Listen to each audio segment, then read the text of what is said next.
Kevin, if that's normal, you're abnormal. If you have ever seen Gordon Ramsay on television, you will notice that he loves to be critical towards chefs. My God.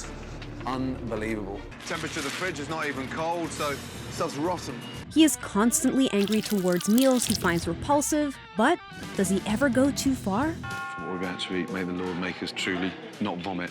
He usually has a point to be angry, but sometimes pushes the limits. Here are some things that Gordon Ramsay hates. Disgusting, it's worse than disgusting. Brussels sprouts. That's gross. Will you stop whinging, Eddie? Nobody likes sprouts. Then why are we having them then? Because it's Christmas! As a child, Ramsay, like many other kids, hated one thing. No! Ah, Brussels sprouts. Every kid's worst nightmare. He indicated that his repulsion to Brussels sprouts came from his early childhood, when his mother had boiled them until horribly soft. Gordon Ramsay refused to eat them and described them as disgusting from the smell alone. The only way Gordon will eat his Brussels sprouts is if he cooks them himself. Brussels sprouts are delicious when they're cooked perfectly, packed with texture, and the flavour is extraordinary. He believes that even something as simple as how the Brussels sprout is chopped can change the outcome of the dish. He likes to chop his sprouts in half. A big step up from the crisscross on the bottom that my mother used to do every Christmas. This allows the Brussels sprouts to cook evenly rather than overcooking them like his mother did. Ramsay believes there's nothing worse he can think of than an overcooked Brussels sprout. That is where he draws the line. It's like a flour and a tiny bit of garbage mixed together. Airplane food. That's gross. Ramsay himself runs many restaurants across the globe, although there is one food he will never eat under any circumstances, and that is airplane food. He has stated before he loves a good quality meal before flying, just not the food served on a flight. After working for 10 years as a culinary advisor for Singapore Airlines, he stated, "There's no f***ing way I eat on planes." It is somewhat ironic that Ramsay runs one of his restaurants in Heathrow's Terminal 5 called Gordon Ramsay's Plane Food. The restaurant was originally conceived to promote the concept of the most cutting-edge unique terminal in the world. After 6 months of learning, the restaurant was fast, efficient, and served high-end quality meals. You want to go back with amazing new energy to make this something that people are going to talk about for the next 10 years. The restaurant was described by the employees as busy, lively, fun, fast-paced, with a communal essence that bonds the staff of the restaurant. I'm really looking forward to open Plain Food Part 2. Meals in front of the TV. That's gross. Now there's a box of frozen food substance made for pathetic people just like you. We all tend to have a busy and tiring day every now and then, where we just want to eat some delicious food, zone out, and watch some TV. Oh, I know. She's married to that big guy. The big guy with the eyeliner, right? But if there is a pet peeve that Gordon Ramsay couldn't hate more, it would be families who eat their dinner in front of the TV. He has described this act as gross and not a proper way to eat your dinner. Ramsay believes you should eat properly and talk to your family whilst having dinner. Ramsay mentioned, "I like to eat properly, hold conversations, divide and conquer, find out who's doing what, who's fallen behind a parent's evening, and then retire to the sofa with a drink, preferably with a glass of Rioja." Mr. Ramsay, Gordon. He also commented that his household has a no-food policy on the sofa. According to Ramsay, the condition of the sofa is bad enough with the dog on there. You are in f***ing deep boy. When later asked in an interview whether he ate in bed, Ramsay responded with, Don't f***ing dare. Don't f***ing dare. But he doesn't believe that any meal should be consumed outside of a dining experience, whether that is at a table at a restaurant or in the comfort of your own home. It should never be in front of a TV, according to Gordon Ramsay. No choice meals, because your life will never change. And this is how you live. McDonald's. That's gross. I'll have the "we haven't been to the grocery store in weeks" meal, please. We have all had that late night snack, quick breakfast, or cheat meal. But fast food doesn't have to be junk food, let's get that right.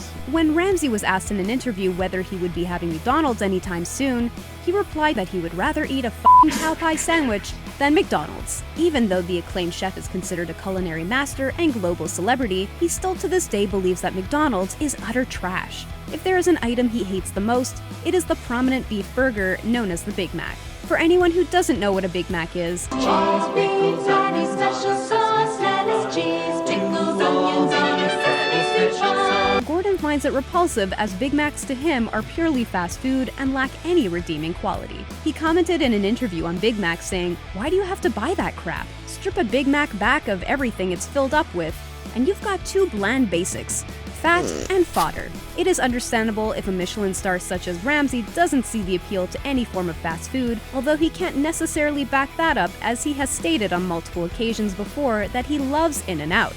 They cut the fries by hand, they cut them in front of you. The burger was delicious, to be honest. Pineapple pizza. That's gross. Are you guys up for a pizza? If you are a fan of pizza, then you will be on one side or the other of this controversial ingredient. Pineapple pizza. Are you If you are Gordon Ramsay, in short, it's simply a no. This all sprung to the media when Ramsay was asked to host The Nightly Show. In favor of his fans being in the audience, he decided to order pizzas for his hungry viewers. Without the delivery driver knowing that I've ordered the food, or the fact that they're walking straight into this live recording. When he was on the phone with the pizza shop, Ramsay asked his audience what flavors they desired. Pepperonis? How many pepperonis, You don't put pineapple on a pizza. This clearly shows how wrong it is in terms of culinary arts to mix pizza and pineapple. Imagine salty, sweet, cardboard, because that's what's exactly going on in my mouth right now. But was Ramsay hating too much on the audience member? He is renowned to be loud and obnoxious towards chefs if they aren't delivering a decent meal. But when someone isn't invested in the culinary industry, does it then become slightly inconvenient? And how much will that cost? Will come up to 148. Me, how much? Cocaine. That's gross. Now I've reached the lab, I'm about to find out just what goes into making this destructive drug. On one of his shows called Gordon on Cocaine, he embarks on an adventure to see the process of cocaine manufacturing. After venturing through miles of forest, a lab is concealed within the trees. There's no wonder these little labs don't get busted, because we are going even deeper than I could ever imagined. Gordon follows a native man through the lab to see how the addictive drug is made. The cocaine is first extracted from the plant, then cement is added to the chopped up coca leaves. Almost like finishing a souffle with fresh icing powder. After that, the cemented covered coca plant is covered in watered down sulfuric acid. My eyes are burning. My eyes are burning. After the sulfuric acid is added, it is doused in gasoline to separate the cocaine from the leaf. Then, battery acid is added to the cocaine mixture. When the cocaine manufacturer pours the battery acid, he coughs hysterically from the fumes emitted from the concoction. It's like something out of Harry Potter. Does he know who Harry Potter is? No. No. Thank for that. After siphoning the cocaine from the gasoline, it comes out as a pure, colorless liquid. Bright white of that finished product. Everyone thinks it looks classy, sophisticated. I just love to bring them here right now and show them the that goes on. Drugs. That's gross. I mean, you think you can control it? I don't think anyone can really. Drugs are definitely a social and political issue for any country in the world. Drugs are becoming cheaper than candy bars. But for Gordon, it is a personal topic. On one of Gordon Ramsay's more alternative shows called Gordon Behind Bars, he engages inmates to teach them about the basics of the culinary arts. In one episode, Ramsay was asked by an inmate, "What made you want to get involved with this?" 20 years ago, I got dealt a dysfunctional card. He stated that he often questioned at a young age whether he would join his father in becoming an alcoholic or if he would join his brother in becoming a heroin addict. I got off my arse. I stopped feeling sorry for myself, put my head down, learnt a craft, and that's the journey I'm hoping that we're going to go on. Ramsay later stated that he had once been asked to sprinkle cocaine as a seasoning for soufflés and other various desserts for customers. He was outraged, stating that he wouldn't do it and that they should get the out of his restaurant. I can tell you every rehab, every secondary house, every halfway house, every program, and every pickup for meth within 25-mile radius of London, let me tell you. Maggot cheese. That's gross. On an episode of The F Word, Ramsay goes to the Mediterranean island of Sardinia, known for its blue seas, sandy beaches, and beautiful earthy home-cooked food. Gordon's counterpart, Tom Parker Bowles, discovers one delicacy that Sardinians have been enjoying for thousands of years. It's literally like caviar. I mean, it's a caviar fried white. It's a huge delicacy. Casu marzu, which is literally a rotten pecorino cheese, also known as maggot cheese. You see them here, he's desperately trying to bury. The sheep on the farm are milked twice a day, producing 2 liters of milk each. The pecorino cheese is then made in a process called bleeding. The cheese is then left outside to invite any potential flies flies to lay their eggs. Once the eggs form and break, maggots are released into the cheese, forming casu marzu. Tom brought back the cheese to Gordon, asking him to try it, cringing as he indulged in the food. It's sour. The aftertaste stays for hours. It has a length that goes on for about 2 days. After playfully asking his coworker Tom if he would bring some home to his wife, No, she'd hate it. Give it to someone? No, my mum certainly wouldn't. No. shark fin soup. That's gross. Shark fin soup is steeped in tradition, with recipes dating back over 2,000 years, when it was served exclusively for Chinese emperors. It is deeply intertwined into Chinese culture as a delicacy. Although Gordon Ramsay couldn't understand the hype over the dish, he was shocked by the popularity of the delicacy. It's huge, on a much bigger scale than I could ever imagine. He then decided to try it for the first time in China as he ventured through the streets of Taipei. Everyone's eating it. Everybody, from street corner cafes to fine dining restaurants. It's everywhere. The meal all depends on the quality of the fin, each range in terms of size and thickness. After Gordon tried the most expensive shark fin soup, the only words he could use to describe it was, Really bizarre. I mean, really bizarre. Because it actually tastes of nothing. The broth's delicious. Pretty good. But it could have anything in there. He then goes on to face all the traders involved in the extraction of the fin. He passionately confronts one of the traders by invading his personal space, saying, Who's regulating this? There are more fins, there are sharks. Obviously, the global addiction to the delicacy is a big problem, but it isn't being acknowledged by anyone.